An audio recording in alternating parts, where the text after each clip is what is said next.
Hans Landa, the ruthless antagonist from Inglourious Basterds, is a man who always comes out on top. Nicknamed the Jew Hunter, he presents himself as polite, charming, even elegant. But beneath his civility lies a calculating mind and a complete lack of morality. To Landa, ideology is irrelevant. The only thing that matters is winning. From the moment he steps into the La Petite farmhouse, he dominates every scene. He doesn't use brute force, he doesn't need to. With calm, surgical precision, he breaks down his targets, trapping them in their own words before delivering the killing blow. His intellect makes him untouchable, and his loyalty to the Nazi regime, expendable. When the tide of war shifts, so does Landa. Without hesitation, he betrays the Reich and its leadership, ensuring Operation Kino's success. In exchange, Landa escapes justice by negotiating his way into wealth, full immunity, and a hero's welcome in America. He wins. The Bastards can't stop him, the Allies welcome him, and history will never judge him. The swastika Aldo Rain carves into his forehead is a small wound compared to the fate he should have met. An insignificant price to pay for total freedom. While other Nazis hang, Landa walks away, victorious, just with a scar to remember it by. Anton Chigurh is more than a hitman in Cormac McCarthy's book, No Country for Old Men. He is the embodiment of fate, chaos, and inevitability. Tasked with recovering stolen drug money, Anton kills with chilling detachment, often leaving his victims' lives to chance with a coin toss. The coin toss isn't mercy, it's a reminder that luck, not morality, determines who lives and dies. The outcome isn't personal, it's simply what must be. Anton moves through the world like an unstoppable force, indifferent to human reasoning. His weapon of choice, a captive bolt pistol, typically used to slaughter cattle, reflects his view that people are no more significant than livestock. Unlike Sheriff Bell, who clings to old ideals of justice, Anton embraces the world as it is, cold, random, and merciless. Bell struggles to make sense of the rising tide of senseless violence, only to realize that the world has moved beyond his understanding. In the end, Anton retrieves the money and ties up all the loose ends. He has won. Yet, even Chigurh is not untouchable.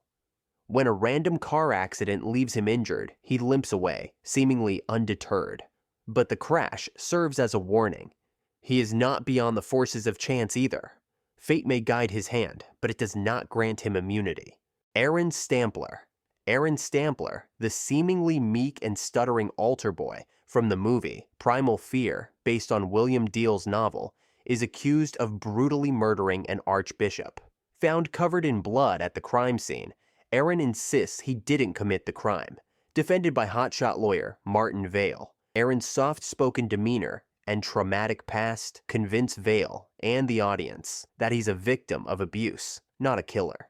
During the trial, Aaron's story takes a shocking turn when he reveals a split personality named Roy, who is violent and aggressive. Under intense questioning, Roy emerges confessing to the murder in a fit of rage. Aaron's apparent dissociative identity disorder becomes the foundation of Vale's defense, successfully securing a verdict of not guilty by reason of insanity. But in the film's chilling finale, Vale confronts Aaron, only to discover the truth.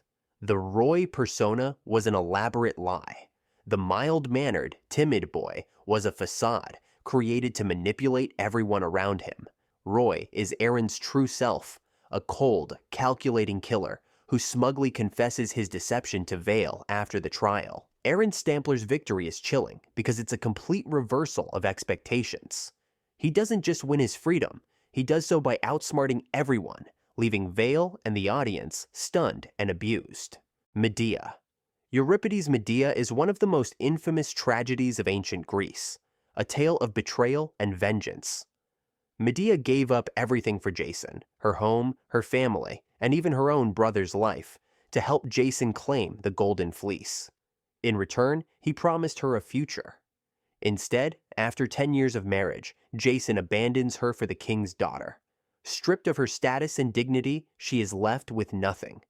So, she ensures that Jason loses everything too. When King Creon orders her exile, She begs for one more day, just enough time to prepare her revenge. She sends a gift to Jason's new wife, a golden crown and robe laced with poison. The moment the princess puts them on, the venom seeps into her flesh, killing her. King Creon dies too, trying to save her. But Medea isn't done. Medea knows that there is one thing Jason loves more than himself: their sons. Though she hesitates, grief cannot outweigh her fury.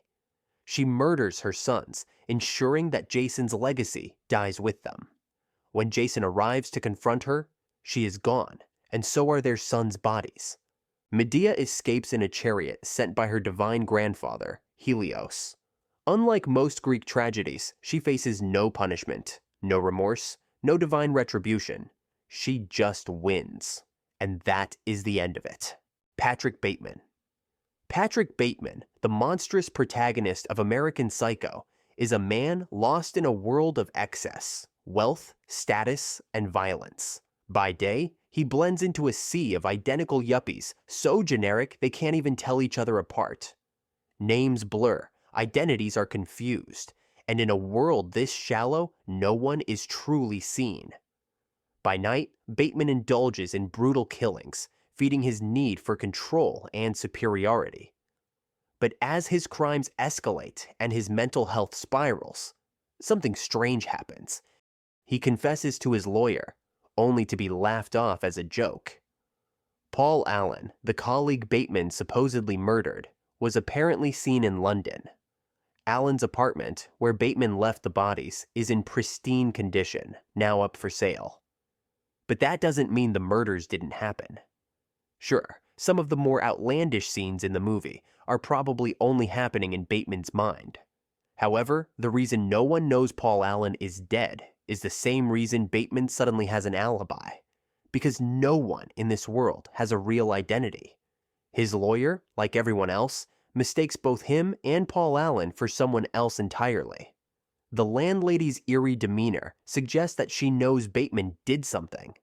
However, she doesn't call the cops because she values the resale price more than human lives. Bateman wins by escaping justice, not because he's clever, but because no one cares. His victory, however, is hollow. His final monologue reveals his torment, not guilt, but frustration. He is astounded and disappointed to realize that even with extreme violence, he can do nothing to stand out. He's a nameless, rich suit, interchangeable with all the others. The Wicker Man. In The Wicker Man, Sergeant Neil Howie arrives on the remote island of Summer Isle searching for a missing girl, Rowan. A devout Christian and steadfast officer, he believes in law, order, and truth. But Summer Isle has its own rules. The islanders are evasive, their customs strange. Maypole dances, pagan rituals, and the occasional toad swallowing. Howie is a man of God in a place where God has been forgotten. Duty compels him forward, determined to bring the girl home. But the deeper he searches, the more unsettling the island becomes. The villagers, led by Lord Summer Isle, deny Rowan's existence and mocks Howie's authority. Then, at last, he finds her, alive. He takes her hand, ready to escape. But he was never the rescuer. Rowan was never in danger. Howie was. He fits their prophecy perfectly.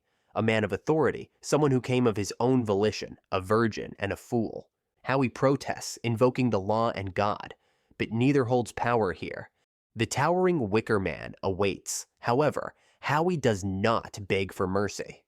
As the flames rise, consuming him, he recites psalms, clinging to his faith in his final moments. But his prayers are drowned out by the islanders' pagan singing, their voices soaring in celebration. Lord Summer Isle joins them, triumphant. The crops will return. The horror of the Wicker Man isn't one man's cruelty. It's the unwavering conviction of an entire society, a world where tradition justifies murder, where faith eclipses morality, and where no one stops to ask if the sacrifice is truly necessary. Louis Bloom. Louis Lou Bloom is the titular main protagonist in the movie Nightcrawler. Lou starts with nothing. No job, no money, no connections. What he does have is ambition, an unsettling persistence, and no moral compass to hold him back. He stumbles into the world of crime journalism by chance, watching stringers film a car crash and sell the footage to local news. It's an industry where tragedy is currency, and Bloom quickly learns that the more shocking the image, the higher the price. Soon Lou doesn't just chase the news, he creates it. He moves bodies for a better angle and withholds evidence. When his ambition outgrows his equipment, he hires Rick, who soon realizes that working for Lou is a death sentence. When Rick demands his fair share of the pay, Lou sets him up to die. Just another story for the camera, another payday. Lou escapes justice entirely. The police suspect, but they can't prove a thing. Lou wins. He expands his operation, hiring a new team. Fresh faces who don't yet realize they're stepping into his world, where the only rule is his. Lee Woo-jin. In the movie Oldboy, Lee Woo-jin's revenge isn't just about making Odesu suffer. It's about total, calculated destruction. 15 years. That's how long Daesu is imprisoned without explanation. His wife murdered, his daughter sent away, and he is framed for all of it. When he is released, he thinks he's free. He isn't. Woo-jin has simply opened the cage. Daesu follows the clues, searching for answers. Along the way, he meets Mido, a kind woman who becomes his only solace. They fall in love. And then, Woo-jin delivers the final blow. Mido is Odesu's daughter. Lee Woo-jin orchestrated everything. Their meeting, their intimacy, their trust. Decades ago, Daesu saw a boy and a girl making out at school. He didn't know they were siblings. He made an offhand remark, then left the city. The rumor spread, twisted, until Lee Woo-jin's sister, believing herself ruined, took her own life. Now, Woo-jin has repaid the debt.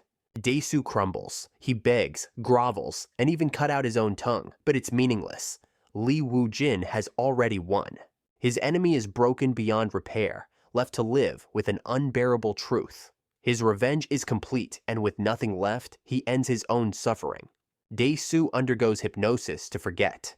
He smiles in Mido's arms, until his face contorts, twisted with something unspoken. Because even if his mind forgets, some part of him will always know. And that is why Lee Woo-jin's victory will last forever. Alright, that was part 3. Let me know in the comments which ending you think is the darkest and why. Thanks for watching. Cheers.